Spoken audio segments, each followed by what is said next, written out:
Hello, everyone. This is Fade. I am going to be recording a Dragon Lore drawing session for you. So this is Fade Unvarnished, and I was inspired by somebody in the Weird Art group, who posted an incredible dragon drawing. Her name is April Hale. And she mentioned that she was struggling and that one of the ways that she copes is through her art.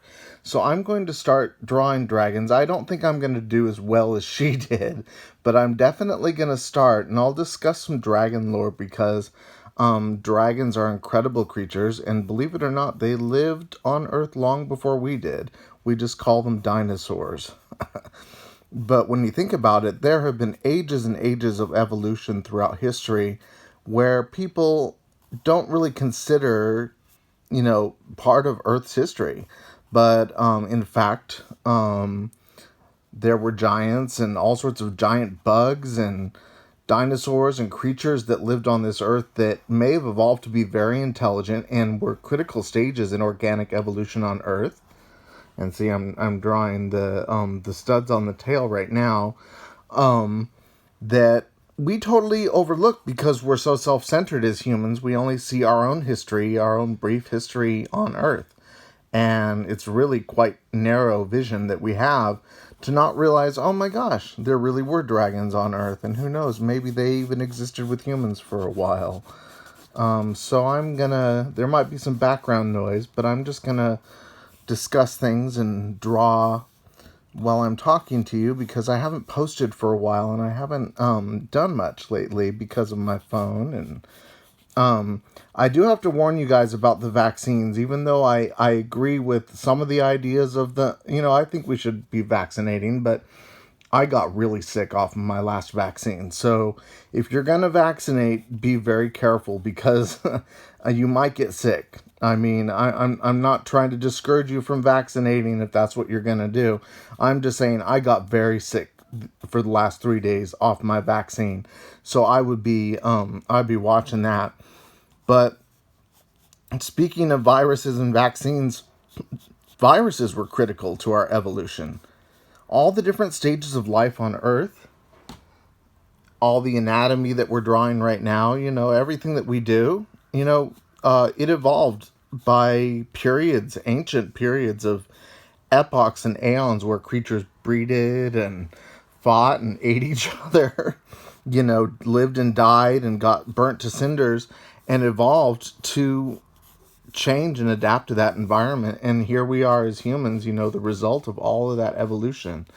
And so if you believe in spiritual energy and that animals and other living creatures have spirits as well, then you probably believe they're roaming around on the astral plane, alive and well, maybe even more evolved than they once were before. So that lends to dragon lore, which is basically the idea that there are spirits out there that once lived on Earth that are now mythical creatures that we can commune with and we can gain wisdom from because they lived a long time ago and they have a lot of knowledge on a primal level of how the universe works. So a lot of people consider that superstition, but I don't, because we have all the evidence we need that there is, in fact, many life forms on Earth that have once lived here. And if you happen to believe in the spiritual essence to those creatures, then you probably also believe they're roaming around. And so it's not completely far-fetched to believe that if you believe in a spirit world or an electromagnetic field that we upload to, or some sort of continuance after this life, that those creatures have some sort of continuance too. So I'm kind of drawing a lizard-like back here with spines on it. Certainly probably not as talented as April, but it's turning out okay. The arch on this part right here I thought was bent a little funny. So I'm going to have to narrow it down and taper it a bit and maybe curve it up. See right here? Okay, let's see. And I'm not doing this live because last time I tried to record live, it just made a lot of there were a lot of transmission errors and it got all fuzzy on me and everything. So I'm going to pre-record this and then post it. But you notice even when you make little errors like this right here, like extra lines, you can kind of incorporate into the drawing by adding extra spines or hair spindles and things like that. So it kind of covers up when you messed up on your stroke. All right, let's see. So we're adding some shading. Right now I'm just using a gray pencil to do the general formation of the lizard-like body of the dragon. Next, we're going to incorporate the wings. These wings are going to be kind of an interesting experiment. We'll see if they turn out okay. I'm sure, based on what I was seeing before, some people are really, really talented with their wing formation. I'm going to have the wing kind of tucked behind the dragon's leg. At least the wing that is further back behind the dragon. So we're going to have the back wing right here, but it'll kind of arch right there. And then we'll have the front wing, and the front wing will go up like this, and this will be the main wing. And we can even draw it over the tail so that we know that we've got a really powerful wing feature that the dragon can fly from. All right, let's see. We're gonna tear this this part of the wing right here in so that it conjoins with the main body of the dragon. And we're going to create some spines here that wind up to where the wing is arching up. I don't know if these wings are big enough for how big the dragon is, but hopefully it'll be able to fly. Let's see. Add some extras here. Oops, I dropped something here. Hold on. All right. Yeah, I've got my my pencil sharpener over here. But let's see. So anyways, I like to discuss, the idea of other beings that live on the astral plane besides just our ancestors, and beings that we typically talk about dwelling in the spirit world and the astral plane and the realms beyond the physical. Humans are only a small part of the life forms on Earth that have dwelt here. And we ought to take into consideration that there may be other intelligent beings that have lived on Earth, maybe just as intelligent as us. Why do aliens have to be aliens? Why do they have to be from another planet? They could be from Earth, another time, or another part of Earth that we just haven't taken a look at. It doesn't have to be from another star. It's probably more likely that we have more alien species and super intelligent beings on Earth that have been on Earth than anywhere else, because that's where they would most likely be coming from, especially if they were interested in us. So this dragon definitely has a long tail. Let's see. We're going to create its head now. See, we kind of narrowed it down. It's going to be a classic kind of dragon's head. We're going to create some horns here so that it has kind of that stereotypical dragon look, that medieval dragon look. There we go. All right, let's see. This might take some time. I don't know if I'm going to have time to color the whole thing in. That would be quite a long session. But we'll see. We'll see what we have time for. I was doing drawings live for Fade Unvarnished, but like I said, the transmission was certainly not going well, so I decided to pre-record this for you and just kind of hang out and post it, and you can hang out and get to know me and get inspired by art. I'm really pleased that people are using art to cope online, and I was really inspired by April doing that. I think that, to cope with your heartache by drawing dragons or by drawing creatures is an extraordinary thing to do. I think that some people use sports, and some people, do grieving ceremonies, and other people, it's a pretty productive way to solve your problems. It's just a good way to do that. It's better than freaking out and going postal, I guess. It's much better, especially since you're drawing dragons and dragons rock. All right. So we're creating the little arch of the brow right here to go down. There's the nostrils, and we're gonna see. There's the little slits where the one eye will be. The angle of the head is probably such that the other eye won't really stand out or show up, but the horn will be peeking out over here. And we might make it a little longer. And when we color it in, it'll probably cover up some of these stray lines that aren't working. But a lot of the times when you're drawing, any type of creature or something, it's the texture. It's getting all the texture and angles right that really makes the difference. It can, the slightest little line can change the way the whole drawing is interpreted. It's pretty crazy, actually. How just a small little line on the face or on the body or a movement change can really transform the way that the drawing goes. But yeah, speaking of art as therapy, art is cathartic. I believe in using cathartic methods to release negative emotions because it helps us use our emotions productively. So let's see. So it's turning out all right. It's a little deformed, but we can always fix that with some lines. It's definitely very very lizard-like creature. We're going to do some claws here because it needs to have a hand coming out. Let's see. It's probably going to go down like this. We're going to create some claws and some fingers coming out with the claws so that looks like it's kind of clutching outwards right here. There we go. So it looks like it's kind of clutching. And we're going to create an arch, sort of like it's reaching down, almost like it's making a graceful kind of clawed gesture here at the top. Although we're running out of space on the paper here.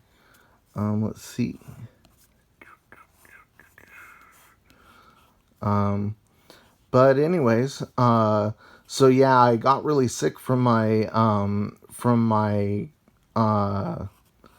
vaccine. So I'm not sure that it does that for everybody, but you might want to have a heads up that you might want to, if you're going to get your vaccine, set aside some time to recover from it because it might give you some residual symptoms. Of course, I had already had COVID and been immune to it, so maybe it just reactivated what was already there. So, but if you're like me and you've already experienced COVID and gotten over it, maybe that's what it was. Maybe the vaccine can kind of re-trigger some stuff. But definitely be careful. Now, the interesting thing that people don't know about viruses in general is that they had a huge part in evolution of life because they are gene vectors. So a lot of the mutations that occurred in genes throughout history that life forms incarnated through, they were enabled to function the way they did by viruses. So even though we hate viruses because we think of them, we always associate them with disease and everything, but viruses were also very critical to our growth as living beings on Earth. In order for these physical vessels that we operate through to be fully hardy and fully adapted to its environment, lots of viral infection was needed throughout history to make it possible for us to navigate the complex environment we're in. So I'm just creating claws here, kind of experimenting with the lines here to try and make it look chic. Kind of looks like it's reaching out like this with its claw and reaching down, and then reaching down with the other claw and grasping with its other hand right here, and then it's got its wings. So, all right, there we go. Now, I do feel that for how big the neck is, the body is a little small. So we're going to add some belly to this dragon here. Right down here, we're going to add some sinew so that it makes more sense, because it looks a little bit more like a chameleon or a gecko at the moment. And right now we want to add some more curvature, so we're adding some lines and shading to the base of it so that it has more curve to it. Doesn't look quite like just like a lizard. It looks like a dragon with body and shape and definition. So we're going to add some muscles here, where the shoulder blade is, so that the wing makes sense. Again, probably not as sophisticated as it could be, but it's turning out okay. It's turning out all right. We're gonna add some tissue lines there right in the wing, so that it looks like a real wing, and looks like it has layers of skin inside the wing. But yeah, like I said, viruses were very critical to our development, and a lot of times these lizards that we descend from, or that our bodies anyways descend from, parts of our brain too, you know, through epochs of being, destroyed and rebuilt and adapting to their environment, made it possible for us to be engineered or evolved or whatever it was that caused us to become sentient in these particular bodies. It was a very complex, soupy process that we went through on Earth before humans came along. But here's the dragon. So we're just doing the outline here.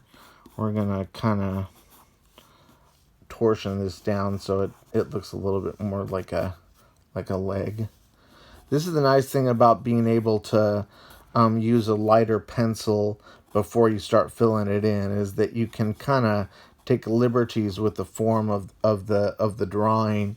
If you mess up, you can kind of add elements in with shading and everything to fix what you did before it's permanently etched. Whereas, like, if you're using dark ink or something on a drawing, it will definitely requires a more certain stroke, or you will mess up your drawing.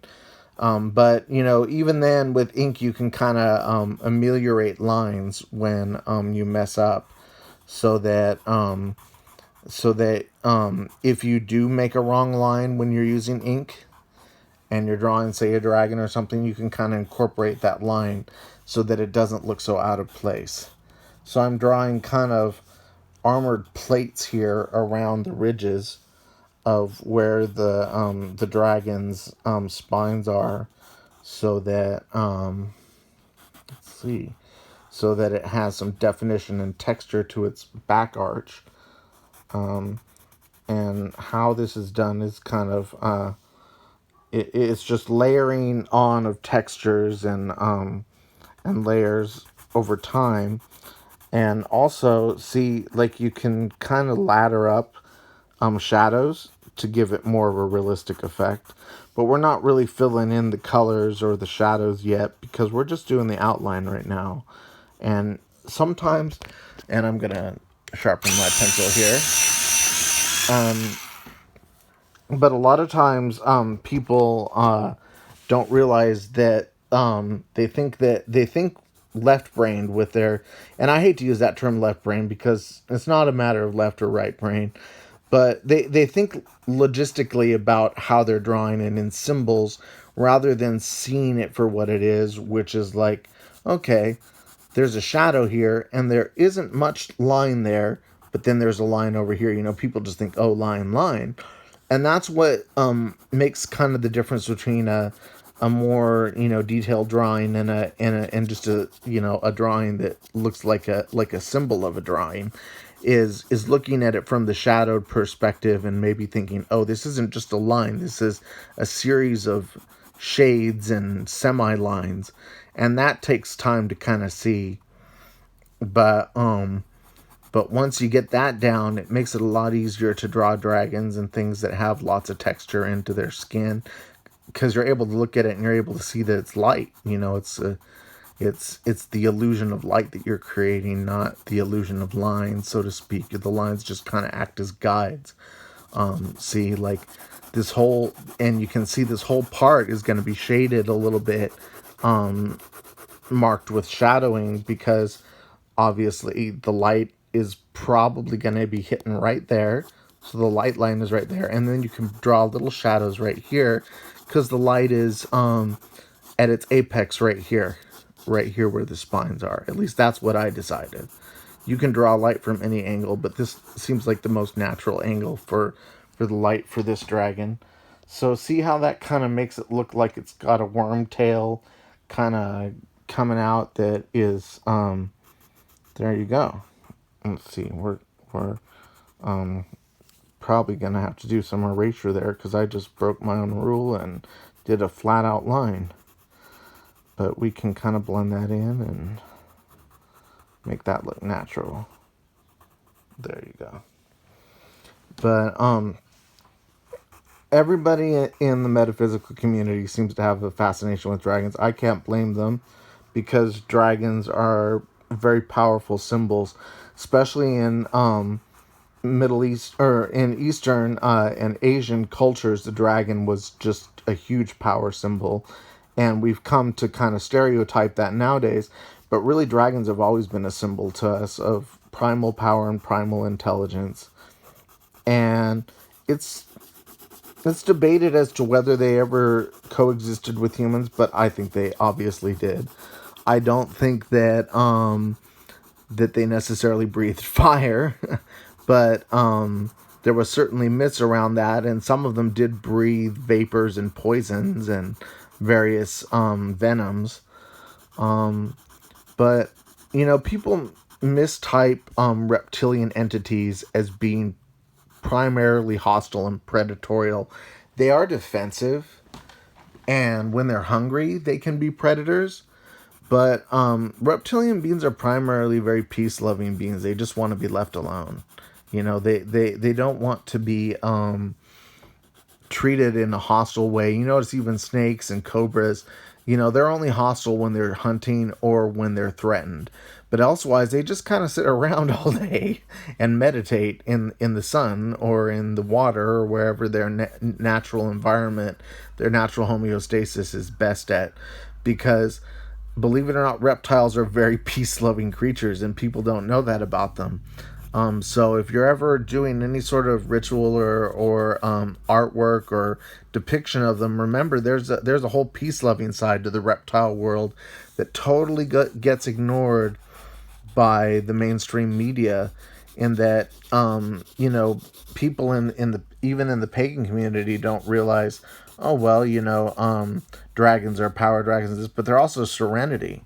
They're also meditation. They're also calmness, because most lizards spend the vast majority of their time meditating and gestating and processing information and processing biosignals.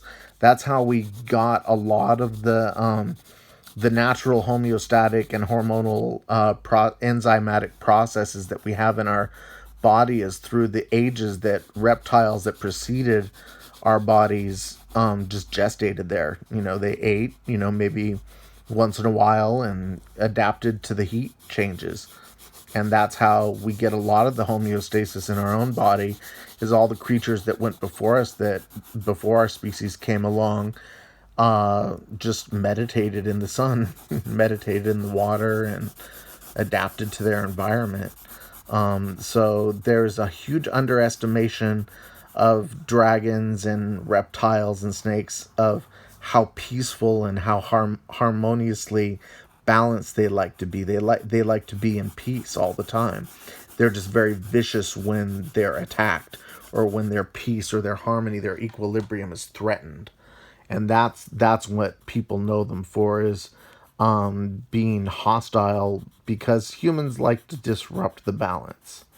I don't know if it's because we're mammals or whatever, but we tend to. And so most of the time we see, reptiles, it's when some guy or some person is disrupting their nest or something, and of course they're going to look hostile then. But what we don't see is, the 90% of the time the reptile was just hanging out in its nest, just doing nothing. All right, so we're creating some ridges on the back to add some interest here. I definitely won't have time to get this all colored in, but I will be able to get it detailed for you so you can at least get an idea of what it's going to look like. And then I'll post this on YouTube, so that you can have kind of a nice daily chat and be brought up to speed on what's going on with Fade and what's going on with my life. What's Get something interesting and relaxing to watch, maybe while you're chowing on some ramen or some food or something, and just kind of hang out. Yeah, lots of interesting evening chat stuff to relax to if you have the time to listen to me drone on and draw. You will pick up a lot of little tidbits about life and how the universe works while I'm drawing for you. So just adding details to the wings now, shading so that it looks contrasted. The key is never to make the lines that you make look like lines. Draw lines if you must, but definitely shade them in so they don't look like lines. That's the key to realism right there. You may have lines, but you don't want to make them look like you put lines there. You just want them to delineate space, and then you want to blend them in. You wouldn't even believe how much just blending things in can make something look realistic for no logical reason other than that it was just blended in like nature tends to blend lights and shades in. You can sit there and draw a circle and make it look spectacular just by blending it properly, and you're like, oh wow, what did I just do? I took a plain old circle and made it look super realistic, and all I did was blend it.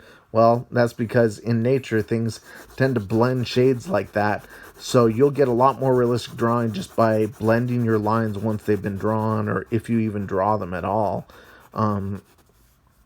because that will make it look like realistic shading to the eye, and the eye will go, oh wow, I'm looking at something real. And whether you are or not, it creates that illusion because there's layers of shade involved. So let's see. Hopefully I'm covering what I'm actually drawing, so you're not just looking at some broken part of the drawing while I'm talking. You can see what I'm doing. So like here, like even at the ends where there's lines, you want to kind of layer them in. That'll give it a more realistic touch to it.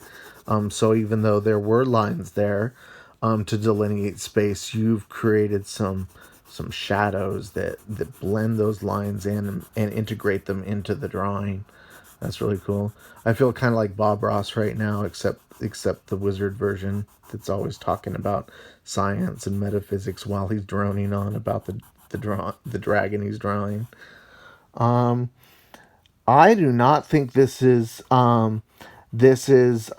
anywhere near done. But when it is at least presentable as a grayscale drawing, I'll probably wrap up, and then I will post the finished drawing so you can kind of see what it looked like when it was colored in. But I figure I need to be putting more content out there, just to engage you guys a little bit more, and not be a stranger. Sometimes I go through these hot and cold phases, kind of like a lizard, where I'm like, okay, I'm gonna be really talking to people and really putting myself out there and really having fun, and then I'll go through a phase where I'm all antisocial and I don't talk, and everybody's like, where did Fade go and what's wrong with him? and what it is just that I go through phases in my mood and in my life that I'm kind of lunar that way. Don't call me a lunatic, but I'm lunar. I change. And so sometimes I'm back on to the whole scene, but I need to be a little more consistent with my Facebook friends so that, and my YouTube videos, so that I'm making sure I get people engaged with what I'm doing. There we go. See, we're kind of creating some quality of shading in the wing there. There you go. He's looking all right. My dragon is. I think we're gonna add some unusual little lines or gill lines here to the chin line or the jaw line here. We want to add some ridges to the horns, so that it looks more realistic. We'll add some ridges to the other horn so that it looks so that it catches interest. Just remember that whenever you're drawing, whether you're drawing dragons or whatever, the lines are there to add movement to the drawing. So the only purpose of drawing a line in your drawing is to either delineate where you're going to shade or to create movement so that the drawing, like see right there, that created a seamless movement, kind of like a curving movement right there. And when you do that, that makes your drawing look, stand out. Creating movement and lines makes your drawing stand out. So that's really one of the keys to another one of the tricks of the trade that you can do is, like, if you're going to do lines, either do it to delineate where you're going to shade or do it to create, motion and captivate the eye somehow. Like right here, I'm just creating kind of a lightning bolt pattern. That creates intrigue for the eye and makes people think, whoa, what am I looking at here? And believe it or not, it's tricks like that that capture the brain and make the brain see things and patterns and meanings in your drawing. So that's really cool. That's definitely how you want to captivate the eye with lines. And then even when you do add lines for movement, make sure it integrates well into the drawing and doesn't just look like a random line. You got to shade it in and add elements. Now in Shinto, they do a lot of like dragon shrines and stuff like that. They have like just this huge. This is the Japanese uh, form of traditional spirituality and ancestor worship. I don't know as much about it as I wish I did, but I have seen a lot of videos and animations based on that culture that just they have a plethora of creatures that they honor and spirits that they seem to be really in tune to the fact that there were many creatures that evolved on this earth and many ancestors besides just our human ancestors that are there and interested in our development. I thought that was really interesting. I saw this. There's this old animation called Princess Mononoke, and it's a Japanese animation that's really good. And all the forest creatures that they have just kind of really illustrates what I'm saying about dragons and nature spirits that we've never seen before that once dwelled on Earth and had whole stories to them. We don't realize how big an element that was to Earth. We think that humans are the main story, but we might be a small story compared to some of the intelligent beings that might have lived on this Earth that we don't realize might have had much longer seasons and reigns in their life than we did. And we think fantasy is fantasy, but most of Earth was a fantasy realm. It was populated by fabulous creatures that defied our modern standards of what nature works like. Spectacular phenomena, intergalactic events. Different atmospheres that Earth used to have that it doesn't have anymore because the oxygen levels are different. Really, we live in a fantastic universe. It's just our small little bubble where we think that we're not in a magical universe, but we really are. So, delineating the lines for the jaw there for the dragon. and layering in some shading there. And again, like I said, I'm gonna make sure to post the finished drawing so you can see what happened with the rest of it once I'm done. But you can already see where I'm taking this drawing. I'll probably wrap up in a little bit so I can get some other things done, but I'm going to finish the tail here.